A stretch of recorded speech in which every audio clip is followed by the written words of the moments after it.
From Europe, back to Africa now. Much of Mali lies in a region where conditions are harsh. The Sahel stretches 6,000 kilometers across the continent, and people who live in the zone face months of drought every year.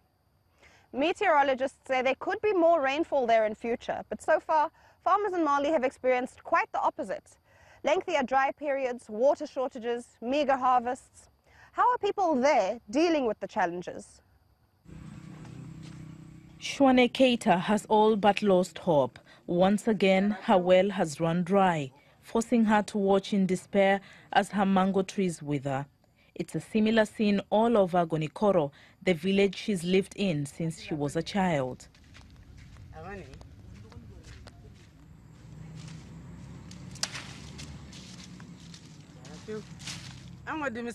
The groundwater level was so much higher when I was younger. It was easy to dig a well. You didn't have to go deep at all. But women can't dig wells anymore. The water's gone because of climate change. Problems many communities in Mali face. A local NGO from Kolokani is working on solutions. They are on their way to Sebekoro to meet members of their NGO Pasinda, which helps communities protect biodiversity.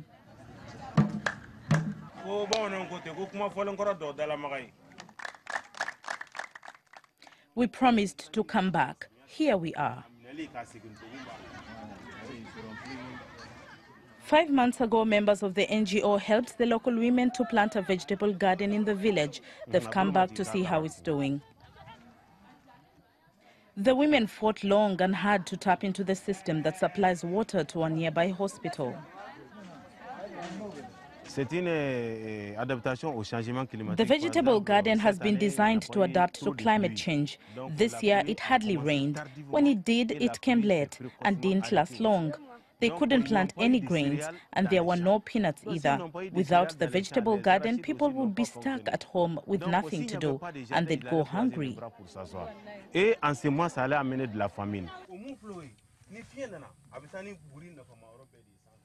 Meanwhile, Samakie is meeting the men of the village. They are learning how to prevent erosion.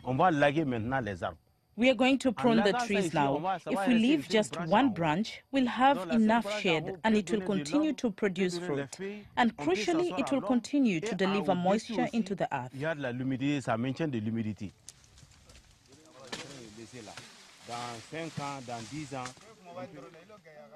Leaving the trees standing makes planting harder. Still, with the effects of climate change so apparent, most people are convinced that the benefits outweigh the disadvantages.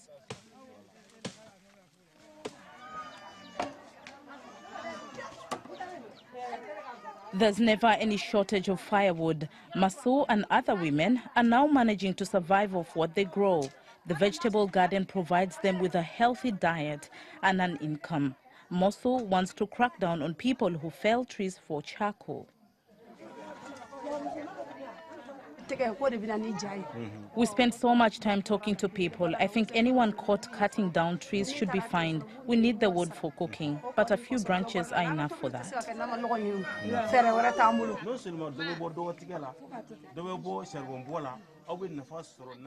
NGO worker Samakie agrees. He's been trying to persuade people not to cut down trees, but it's an uphill battle. Just a short distance away is the evidence. For Samakie and Maso, the struggle is still far from over. They call it the ghetto wardrobe. Great clothes and shoes made out of trash. It's the brainchild of Alice Nabukenya. She was so concerned about all of the rubbish lying around in her neighborhood that she organized local cleaning days. Indeed, the plan was to incorporate the junk in her art, and the idea snowballed. Take a look at this.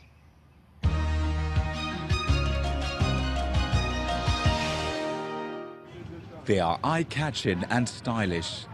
Alice Nabukenya manufactured her boots from used rubber. The former art student uses recycled materials such as rubber, polythene and other plastics. She sells her creations in her shop in Kampala.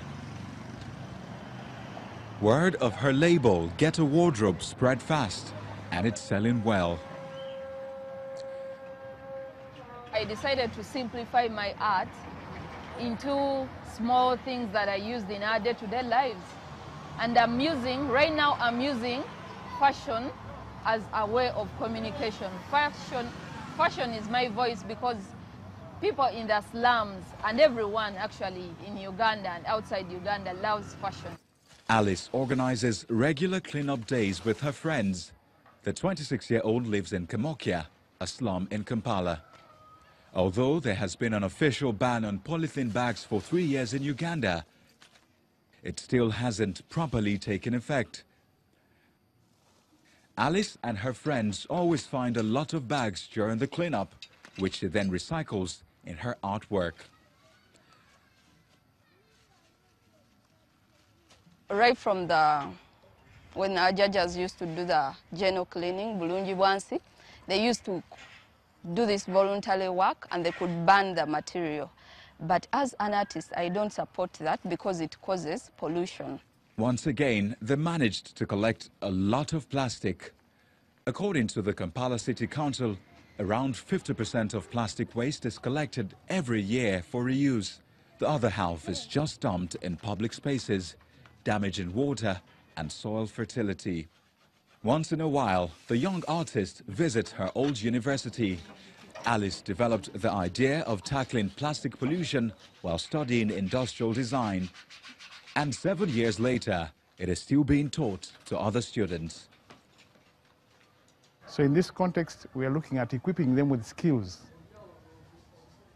Design skills, creativity skills, where they enhance their competence in appreciating the environment, designing products, but the products can also be used in the community, and they are possibly recyclable.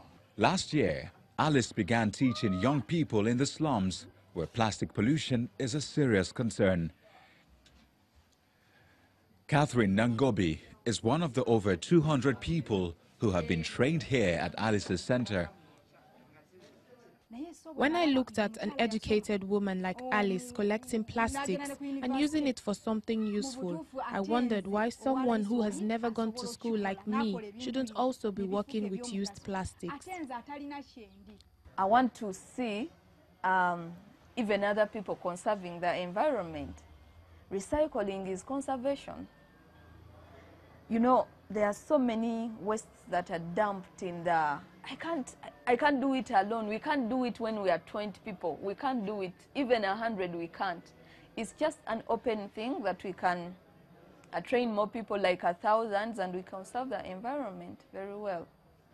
Initiatives like Alice's may take a long time to change plastic pollution. But with her fashion label, Get a Wardrobe, she has found a clever way of raising environmental awareness in Kampala.